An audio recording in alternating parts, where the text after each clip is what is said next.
Isaías capítulo 7, versículo 14, está aqui para que todos possam ler.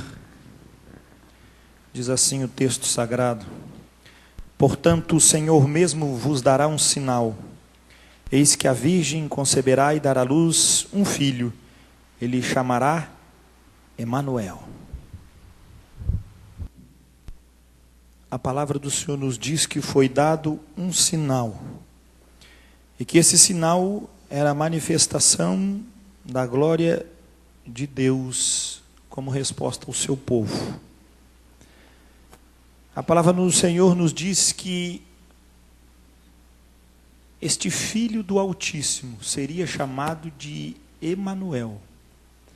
A tradução, a melhor tradução que poderemos perceber é essa de Deus conosco. Mas quando entramos no texto hebraico, essa tradução não cabe muito bem. E nós temos que aportuguesá-la, inventar uma nova palavra, para ver se nós conseguimos entender o que Deus tinha determinado como um sinal, naquele dia, naquele tempo. A palavra do Senhor nos diz que o sinal seria dado por uma virgem que teria um filho. É porventura possível uma virgem ter um filho? A própria Maria, quando o anjo aparece e diz: eis que a sombra do Todo-Poderoso virá sobre ti, e o ente gerado em ti será chamado Filho do Altíssimo. E ela pergunta para o anjo: como isso sucederá? Eis que não conheço nenhum homem. O que é impossível para o homem, para Deus é bem possível. O sinal tinha sido dado, mas por que Deus deu um sinal? Vamos pensar, não como crentes, não como quem tem revelação, mas como uma pessoa normal. Que sinal pode se dar de uma virgem? Eu sou virgem, estou grávida. Se essa mulher falasse isso, o que as pessoas diriam? Ó, nega Tereza, quer enganar quem, minha filha? Tu, grávida, dizendo que é virgem? Este sinal não era humano, era um sinal de Deus. A Bíblia fala isso. Portanto, o Senhor mesmo vos dará um sinal. Eis que a virgem conceberá e dará luz a um filho, e ele se chamará Emanuel. Ou seja, o sinal não está da virgem concebendo, mas este filho gerado, ele vai fazer algo que vai manifestar nas nossas vidas como o Emanuel. Porque a primeira coisa que Deus estabeleceu quando encontrou o seu povo Israel no deserto foi que ele disse para Moisés: obedeçam as minhas leis e a minha palavra que vos entrego hoje. E agora estarei no meio de vós. Façam para mim um tabernáculo. Ali me mostrarei e ali guiarei o meu povo. Eu estarei numa forma de uma coluna de nuvem durante o dia e numa coluna de fogo durante a noite. Eu estarei no meio de vós. O que isso tem a ver? O Senhor então traz na concepção daquele povo, não logicamente um ideal daquilo que eles não estavam percebendo. A virgem vai dar à luz, quem que sabe? Só ela. Mas o resultado do filho da virgem vai se chamar Emanuel, o Deus conosco. Mas como Deus conosco, o que isso quer trazer para a nossa vida? Da onde isso vai gerar em nós algum discernimento? O que vai trazer para nós? Precisamos voltar um pouco no texto de Isaías 7 e chegarmos em Isaías 6. Abra sua Bíblia, profeta Isaías capítulo 6. Capítulo 7, já estamos no reinado de Ezequias, mas o capítulo 6 está a transição, porque neste capítulo manifesta a morte do rei Uzias. E este profeta então agora traz uma contemplação totalmente distinta de uma revelação profunda de Deus, o qual escreve e manifesta para o povo, como profeta que era, dizendo: povo cego, eu vi o Senhor. Que loucura! E o que o povo podia dizer? E daí que tu viu o Senhor? Eu não vi. Se Deus quiser, Ele vai aparecer para mim. Deus manifesta uma luz, manifesta um sinal, que a Virgem concebe. E nessa mesma ação de manifestação desse Deus, agora entramos no livro de Isaías, o profeta que diz que viu o Senhor. Onde está o sinal disso? Isaías 6:1. No ano da morte do rei Uzias, eu vi o Senhor, assentado sobre um alto e sublime trono, e as abas de suas vestes enchiam o templo. Aqui existe um templo. Outras traduções, existe um tabernáculo, existe uma morada. Mas Deus precisava disso? A Bíblia diz que só as mangas da veste dele enchiam o templo. Esse tabernáculo não é tão grande assim. Que diz mais o texto? Serafins estavam por cima dele, porque ele estava num alto e sublime monte. Cada um tinha 6 asas, com 2 cobriam o rosto, com 2 cobriam os pés e com 2 voavam. Esse trono sublime manifestava agora a presença, o quê? De toda a ação celestial dos serafins. Versículo 3. E clamavam uns para os outros, dizendo: Santo, Santo, Santo é o Senhor dos exércitos, toda a terra está cheia da sua glória.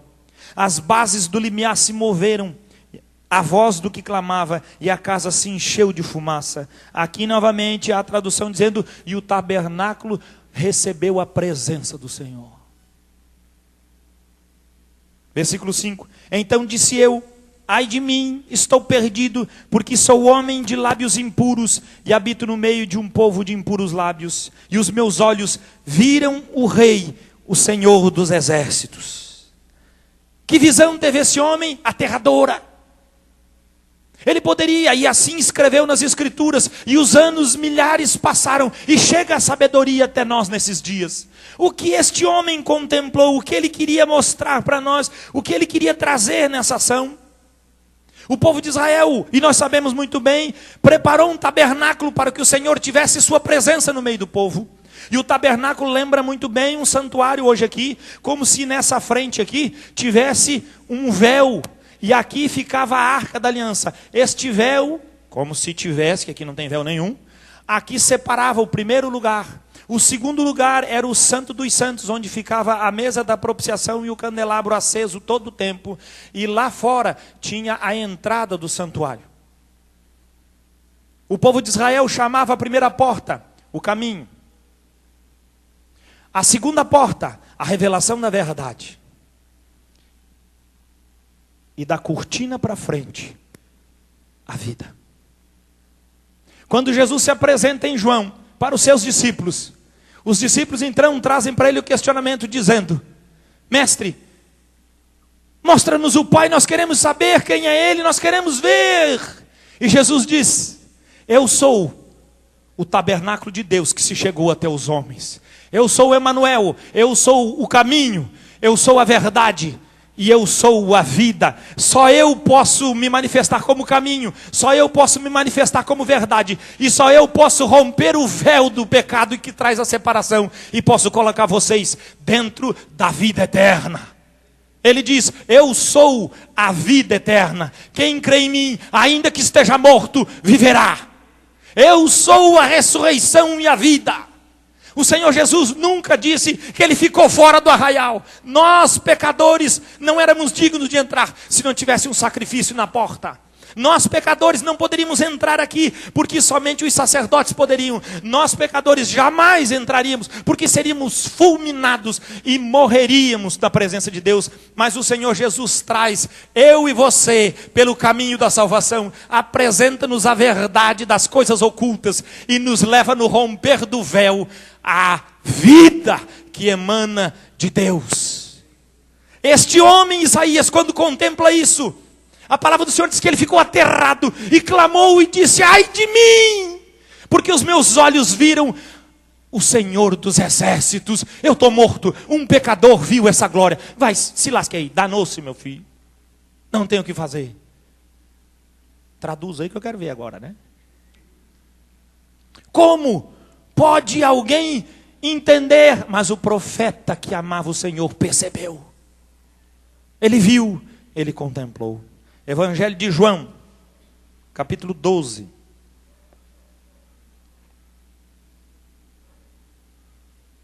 Evangelho de João, capítulo 12. versículo 37. Jesus manifestando-se ao povo, aos seus discípulos. Olha o que diz o texto sagrado. Evangelho de João, capítulo 12, versículo 37, diz assim: e embora tivesse feito tantos sinais na sua presença, não creram nele. O sinal da Virgem estava pronto para se manifestar o Emanuel. E Jesus revela-se para o povo como aquele que faz coisas tremendas no meio do povo. E o povo creu nele? Não creu. Para que ele vai se revelar então? Mas pastor, Deus não se revela para mim. Será que a culpa é de Deus ou é nossa? Diz mais o texto sagrado: para se cumprir a palavra do profeta Isaías, que diz: Senhor, quem creu em nossa pregação? E a quem foi revelado o braço do Senhor? 39. Por isso não podiam crer, porque Isaías disse ainda: cegou-lhes os olhos e endureceu-lhes o coração, para que não vejam com os olhos e nem entendam com o coração, e se convertam e sejam por mim curados. 41. Isto disse Isaías, porque viu a glória dele e falou a seu respeito. Isaías contemplou isso por quê? Porque Deus fez acepção de pessoas. Eu vou endurecer o coração dessa raça, eu vou botar eles mesmo debaixo de jugo. Não, o Senhor revelou aquilo que o povo, na época de Isaías, rejeitou a palavra do Senhor e não creu no que Deus falava. Então o Senhor diz: eis que enviarei num dia em que o povo terá o mesmo torpor que este povo tem.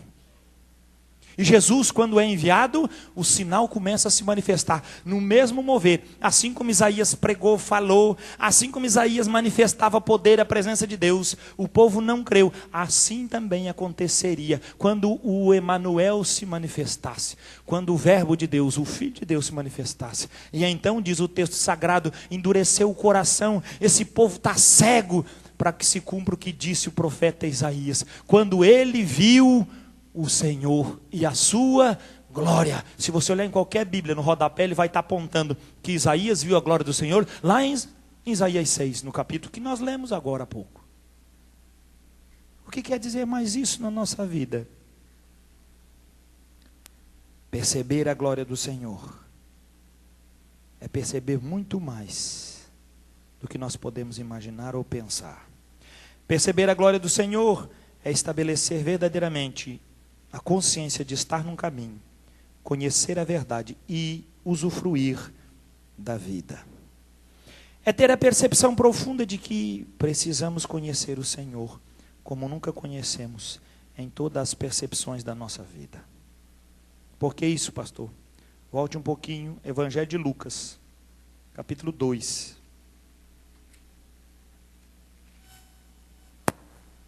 Versículo 25.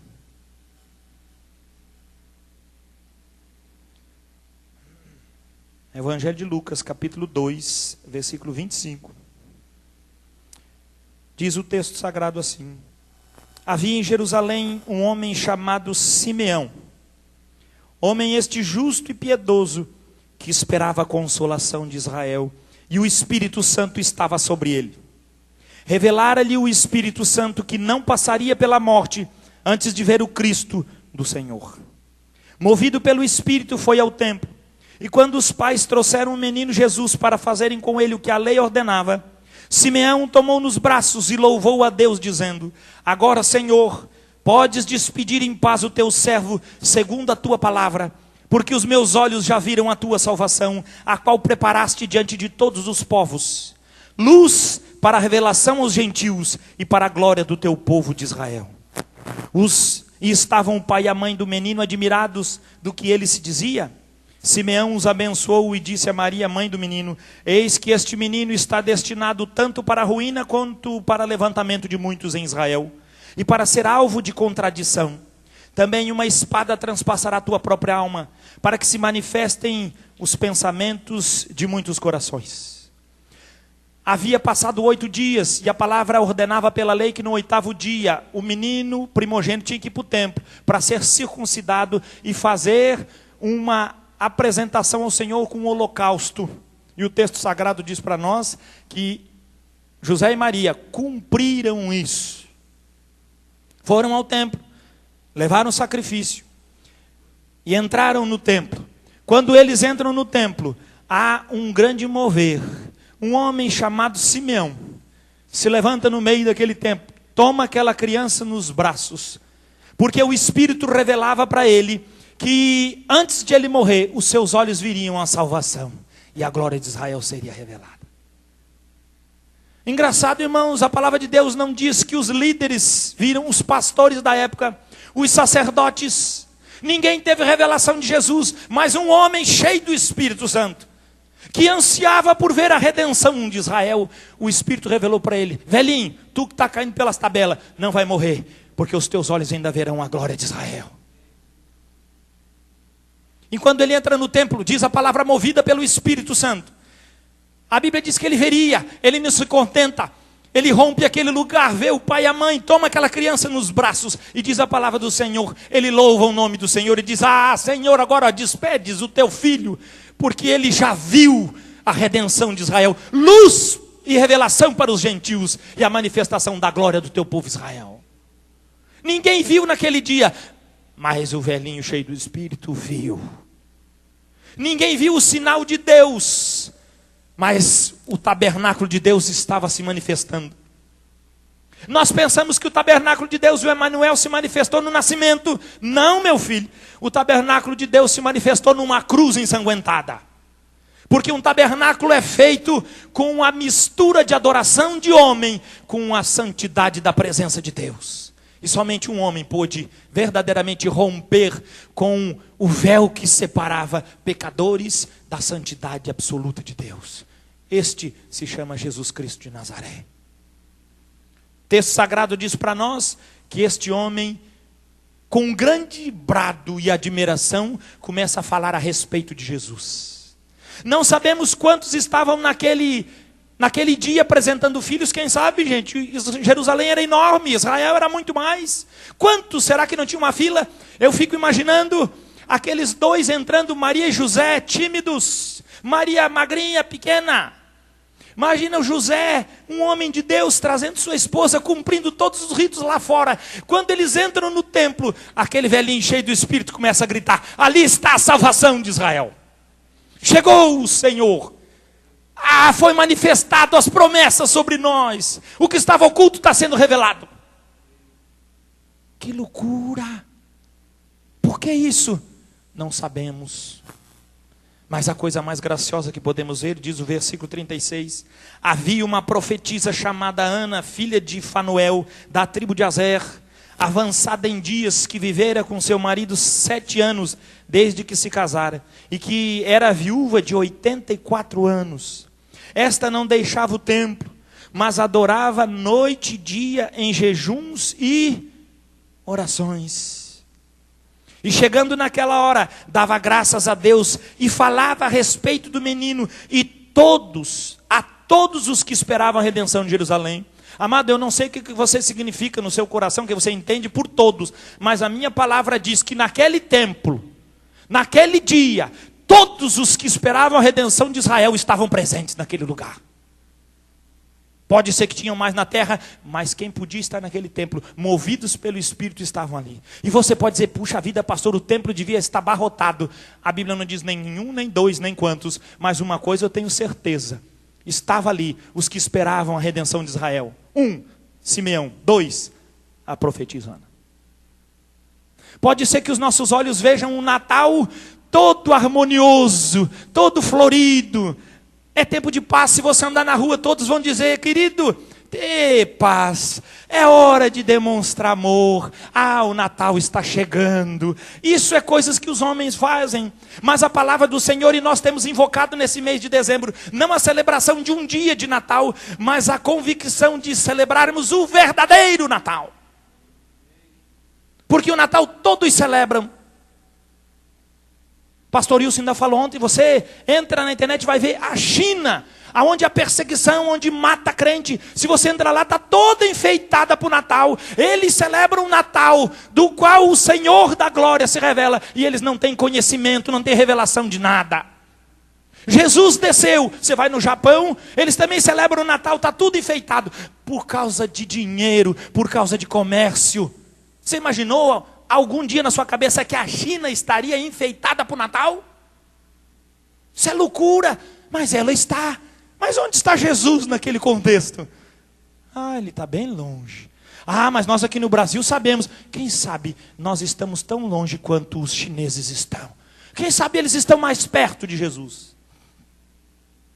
Porque os líderes, os sacerdotes que prepararam o sacrifício, os sacerdotes que purificaram e aceitaram aquele primogênito como oferta para Deus, eles não estavam, quem sabe, dentro daquele templo, enquanto os profetas ali declaravam que o Messias estava ali. Um menino, frágil, no colo de uma mãe. O que aquele homem declara? Veja lá, olha só que Natal bom, versículo 34. Simeão os abençoou e disse a Maria, mãe do menino: eis que este menino está destinado tanto para ruína, quanto para levantamento de muitos. Natal não é tempo de paz e de alegria. Natal é ruína contra o pecado.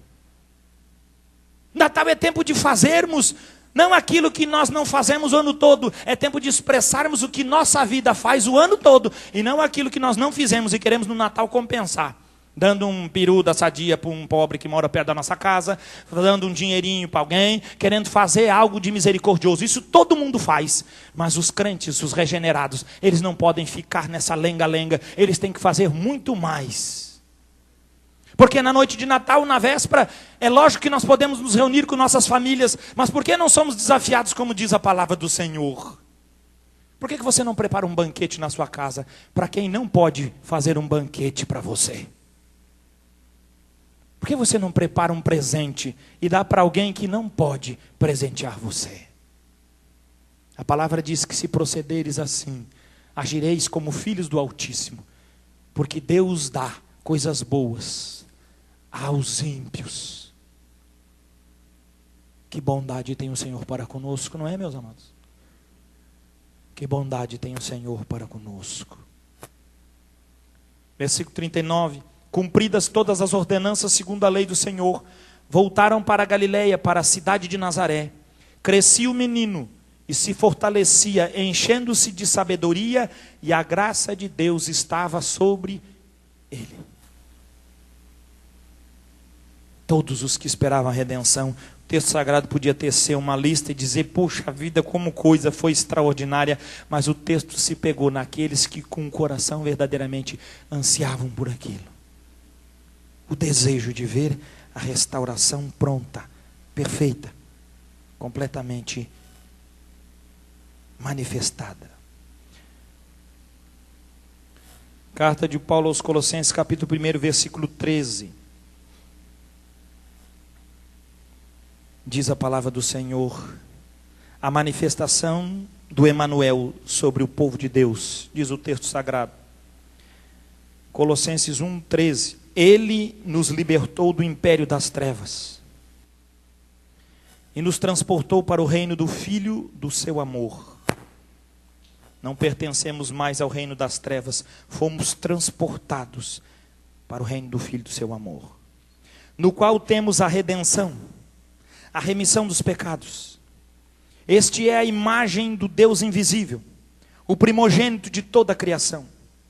Pois nele foram criadas todas as coisas, nos céus e sobre a terra, as visíveis e as invisíveis, sejam tronos, sejam soberanias, quer principados, quer potestades. Tudo foi criado por meio dele e para ele. Ele é antes de todas as coisas, nele tudo subsiste. Ele é a cabeça do corpo. Que corpo? Da igreja. Ele é o princípio, o primogênito de entre os mortos, para em todas as coisas ter ele a primazia. Quem é esse? A palavra do Senhor nos diz que foi dado um sinal para a virgem. Deus daria um sinal, a virgem conceberia, e aquele que fosse gerado pela virgem, ele seria chamado Emanuel. Qual é a grande ação de Deus quando se juntou com o povo de Israel? Fazer um tabernáculo, e estarei no meio de vós. A presença de Deus, o desejo dele sempre foi querer estar no nosso meio. E manifestou isso em revelações até que o Messias apareceu. e o Emanuel se manifestou. Então o texto sagrado diz para nós que ele é a cabeça, que ele é a cabeça do corpo. O corpo chamado o quê? A igreja. Emanuel, se nós formos traduzir do hebraico, quer dizer o Deus que tabernaculou-se. O Deus que virou um tabernáculo e nos colocou dentro deste tabernáculo. O Senhor que estabeleceu agora um rito de comunhão e de entrega perfeitos. O que antes não poderia, porque do tabernáculo virou um templo e foram destruídos e se acabou. Mas a igreja do Senhor, o cabeça e seu corpo, ninguém pode destruir. Aquilo que Deus gerou e manifestou como o conceito perfeito da presença de Deus. Deus no meio dos homens. É isso que está dizendo isso. Versículo 18. Ele é a cabeça do corpo. De que corpo? Da igreja. Ele é o princípio, o primogênito de entre os mortos, para em todas as coisas ter a primazia, porque aprouve a Deus, que nele em quem? Nele em quem? Cristo e mais quem? Cristo e a igreja. Veja bem o que diz o texto. Porque aprouve a Deus que nele residisse toda a plenitude, e que havendo feito a paz pelo sangue da sua cruz, por meio dele, reconciliasse consigo mesmo todas as coisas. Olha só onde é que Jesus está agora. A reconciliação está rompendo agora o véu que separava. Por causa de quem? Por causa do sangue. Reconciliasse consigo mesmo todas as coisas, quer sobre a terra, quer nos céus. E a vós outros também, que outrora éreis estranhos e inimigos, aonde, irmãos?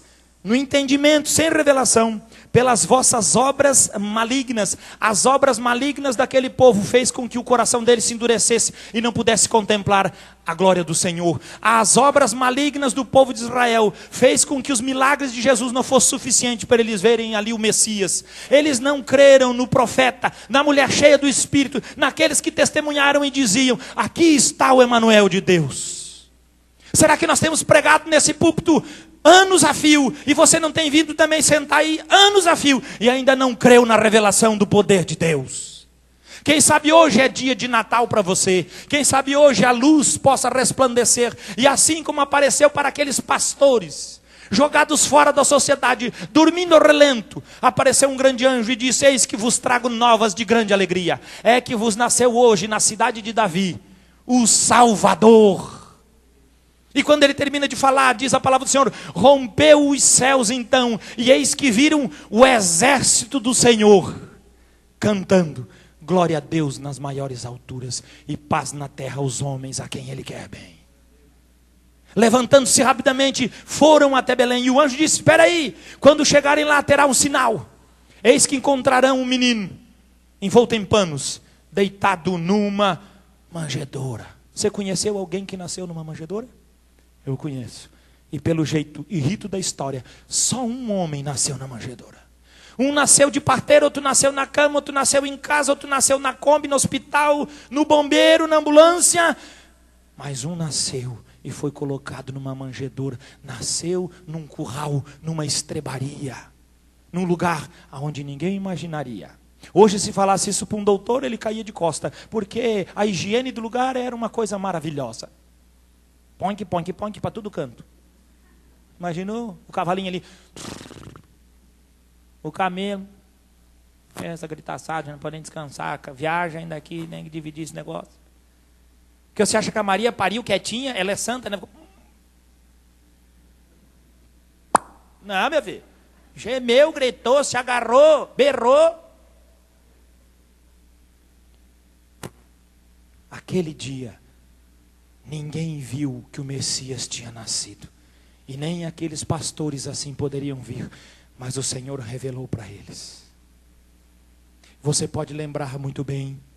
Os dias passaram. Mas um dia o Senhor abriu os teus olhos. E você viu a glória do Senhor sobre a sua vida. Assim como um dia eu, pecador, os meus olhos se abriram e eu contemplei a glória do Senhor. Eu vi o meu Deus. O Senhor Jesus se apresentou com grande amor, tomou você pelo braço, trouxe você para perto e disse: eu te amei, você é meu. E quem que pode resistir a esse laço de amor? A palavra diz: os que não conseguem ver o Senhor é porque estão rodeados de vidas enroladas de maldade. Por isso Deus não se revela, porque Ele sabe muito bem quem são. Mas se Ele se revelou para nós, foi a sua graça que conquistou nossa vida, foi seu amor que invadiu nossos corações, e Ele nos revelou sua graça e seu poder, para que nós pudéssemos testificar dessa graça, e anunciarmos este grande amor. O que mais diz o texto, versículo 21? E a vós outros, também que outrora éreis estranhos e inimigos no entendimento pelas vossas obras malignas. 22. Agora, porém, vos reconciliou no corpo da sua carne. O que está dizendo aqui? Aqui Deus manifestou o Emanuel. Quando? Quando Jesus estava no cepo de madeira, pregado. A palavra do Senhor diz, e o Senhor Jesus afirma: quando eu for levantado da terra, eu atrairei todos a este tabernáculo. Quando perguntam para ele e dizem para ele: mestre, que pedras bonitas deste templo feito por mãos humanas. Jesus então olha para aquelas pedras, olha para os discípulos e olha nos olhos dele e diz: destruí este santuário e em 3 dias eu o reconstruirei. E então os discípulos foram entender que não era a respeito do santuário de pedra, mas que santuário estava falando ali? Era o Emanuel que se revelava, era o tabernáculo do céu que Isaías viu, e ele viu a glória do Senhor, e agora ele tinha deixado a glória no céu, mas o tabernáculo de Deus dos céus desceu à terra, para que todos que entrassem naquele tabernáculo, agora pudessem usufruir da presença do Senhor. Que tabernáculo é esse? A palavra diz: a sua carne entregue na cruz. É o que está escrito aí ou não é? Veja o que diz o texto. Agora, porém, versículo 22, vos reconciliou no corpo da sua carne, mediante a sua morte, para apresentar-vos perante ele, santos, inculpáveis e irrepreensíveis. Quem está dentro desse tabernáculo é alguém que usufrui agora de uma glória perene, perfeita, porque quem entrou no tabernáculo do Senhor jamais pode sair dele. Que tabernáculo é esse? O batismo em Cristo Jesus, a identificação pela fé no corpo de Cristo, a manifestação do poder do Senhor, aquele corpo que reconciliou pelo sacrifício, levando o cumprimento da palavra que diz que toda alma que pecar, essa morrerá. E nós pecamos, por isso tivemos que ser inseridos no corpo de Cristo. Precisamos adentrar o sacrifício perfeito do sangue que nos lava de todo pecado. Fomos recebidos por Deus, porque passamos a ser o seu corpo. Você já viu a cabeça longe do corpo? Não, a cabeça está junta e o corpo está presente, sempre com a cabeça. Agora já não pensamos mais, mas agora o Senhor é a nossa direção, Ele que nos orienta, Ele que nos santifica. E a palavra diz: pastor, mas a palavra está dizendo para mim que eu sou santo, inculpável e irrepreensível. Sem Cristo, fora do tabernáculo, és culpado, estás em condenação, estás diante de obras malignas. Mas dentro desta ação, e você pela fé, reconciliado no corpo da carne de Jesus, age agora na sua carne o poder de Deus, de destruir o poder do pecado. Aleluia! Aquilo que as trevas traziam como domínio sobre nós, o texto afirma: Ele nos libertou do império das trevas e nos transportou para o reino do seu Filho. As trevas estavam na terra e não podia nada revelar-se, mas quando o Filho se revelou, o tabernáculo de Deus desceu sobre a terra, para que todos os que estão em Cristo usufruam verdadeiramente do tabernáculo de Deus e do Emanuel, o Deus conosco. Ele não é apenas o nosso companheiro, irmão mais velho, Ele é o nosso refúgio, e quem está nele, como pode sair da sua presença? Eu em Cristo e no seu tabernáculo, reconciliado pelo sacrifício da sua carne, diz o texto sagrado que é: eu em Cristo e sua misericórdia. Agora, eu em Cristo sou santo, eu em Cristo não há culpa sobre minha vida, eu agora em Cristo, eu sou em Cristo irrepreensível. Esta é a igreja, este foi o sangue derramado sobre cada um de nós, esta é a verdade de Deus para a nossa vida. O mundo continua dando presentes, mas nós usufruímos da glória do Senhor. Não podemos nos calar diante da glória que livra o mundo do pecado, porque Ele já nos reconciliou com Cristo. Foi dado a nós a graça do partilhar de uma vida eterna. Há neste lugar sim, Simeãos, que anseiam a glória do Senhor. E o Senhor pode visitar seu coração, revelando-se profundamente em sua vida. Mas há também neste lugar homens malignos que continuam nas práticas de suas obras malignas. E o Senhor endurece o seu coração, porque jamais o Senhor se revelará no meio da iniquidade. Assim como o povo de Israel não viu a glória do Messias, e até hoje espera o Messias. E o Messias esteve e andou lá, apalpou, tomou as crianças, colocou no colo. E o que me chama a atenção, aquilo que a sociedade mais jogava fora, mulheres eram escória. A Bíblia diz que Jesus era sustentado pelas mulheres. As prostitutas não eram aceitas nem que entrasse no terreno de uma casa, e Jesus estava deitado comendo à mesa, e então entrou uma prostituta rompendo a porta da casa de Simão leproso, se debruça nos pés de Jesus e lava seus pés com as lágrimas e enxuga com seus cabelos. Simão então no seu coração diz: se este fosse profeta, certamente sabia quem é essa prostituta, quem é essa errada, que é essa pecadora que está nos pés dele. E Jesus então olha para Simão e diz: Simão, quando entrei em tua casa, é praxe que se lava os pés, mas tu não deitou água nos meus pés. Pois então fique sabendo, Simão, esta prostituta, esta moça, esta senhora, esta ninguém para você, lavou os meus pés com suas lágrimas e secou eles com seus cabelos. Quando entrei em tua casa, era para tu me dar as boas-vindas, ungindo minha cabeça, para que eu ficasse perfumado e a casa toda tivesse a graça da boa recepção e da hospitalidade. Tu não me deitaste, ela porém colocou este perfume e me ungiu. Enquanto o evangelho for pregado em todas as nações, todos saberão que essa glória é dela. Porque quem muito peca, quem muito deve, valoriza muito o perdão da sua dívida. Somente aquele que não viu a sua miséria não consegue arrepender-se da sua vida intransigente e maligna. Só um que se acha firme. Versículo 23.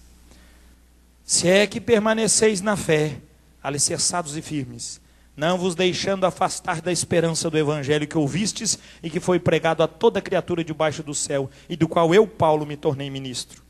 Agora me regozijo nos meus sofrimentos por vós, e preencho o que resta das aflições de Cristo na minha carne, a favor do seu corpo, que é a igreja, o tabernáculo de Deus, da qual me tornei ministro de acordo com a dispensação da parte de Deus, que me foi confiada a vosso favor, para dar pleno cumprimento à palavra de Deus. O mistério, olha só, o que foi revelado para Isaías, o que foi revelado para um, para outro, o que foi revelado para Simeão, para Ana, agora Paulo está dizendo, olha ali, o mistério que estivera oculto dos séculos e das gerações, agora todavia se manifestou aos santos, aos quais Deus quis dar a conhecer qual seja a riqueza da glória deste mistério entre os gentios, isto é, Cristo em vós, a esperança da glória. Sabe o que é isso? O tabernáculo de Deus agora não tem mais paredes, agora não é mais feito por ritos de presença, não é mais feito por sacrifícios humanos, de animais e de sangue emprestado. Agora estabeleceu o Senhor na igreja a sua morada eterna, o seu tabernáculo. Cumpriu-se a profecia. O Emanuel está hoje entre nós. O Senhor está entre nós. Versículo 28. O qual nós anunciamos, advertindo a todo homem e ensinando a todo homem em toda a sabedoria, a fim de que apresentemos todo homem perfeito em Cristo. Para isso é que eu também me afadigo, esforçando-me o mais possível, segundo a sua eficácia, que opera eficientemente em mim. A eficácia dele e o operar eficientemente em mim. Aquele Jesus que estava na cruz, que nos reconciliou e que estabeleceu o sacerdócio. Esse sacerdócio agora foi chegado à terra, como diz o texto, pela manifestação da sua vida e reconciliação na carne. Mas agora esse sacerdócio precisava voltar para o céu. Então o nosso Senhor Jesus, crucificado, tiraram do madeiro e o sepultaram. E levaram eu e você. O tabernáculo foi colocado num sepulcro. Mas ao terceiro dia, a morte não poderia segurar o autor da vida.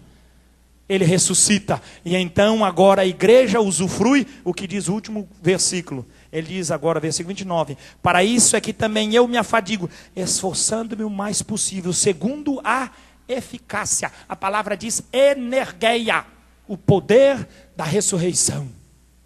Aonde? No corpo de Cristo. Quando? Hoje. O tabernáculo já está pronto. É eu e você. O Emanuel está presente entre nós. Tem gente que diz, pastor, por que falar que Jesus não era Emanuel? O nome dele não era para ser Emanuel Jesus de Nazaré? Não, senhor, meu filho. Emanuel é o que estava oculto. Emanuel é Cristo e sua igreja. Emanuel é o Deus que tabernaculou-se. Ele seria chamado Yeshua HaMashiach, Jesus Cristo, o Salvador, o Santo, o Glorioso. Ele era chamado o Galileu. Ele era chamado o Distante. Ele era julgado pela terra de onde foi criado. Mas os céus o receberam como cumprimento das profecias. E ele virá da Galileia, pois o seu nome será chamado Nazareno. O cepo, o toco, aonde não tem mais nenhuma resposta, brotará nessa geração incrédula um renovo, e ele será a nossa paz.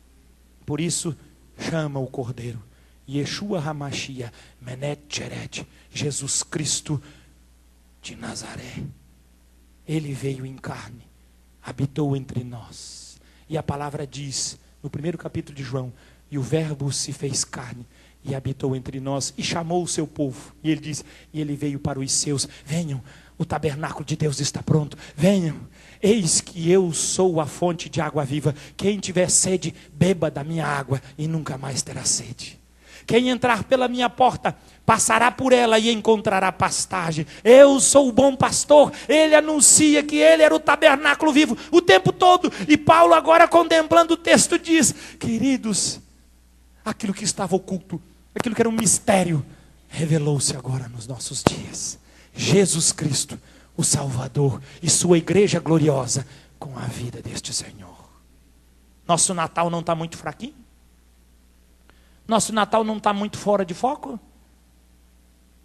Nosso Natal não é para celebrado somente no mês de dezembro. Nosso Natal é uma vida verdadeiramente unida num tabernáculo santo, irrepreensível e aceito agora por Deus. Baixe sua cabeça.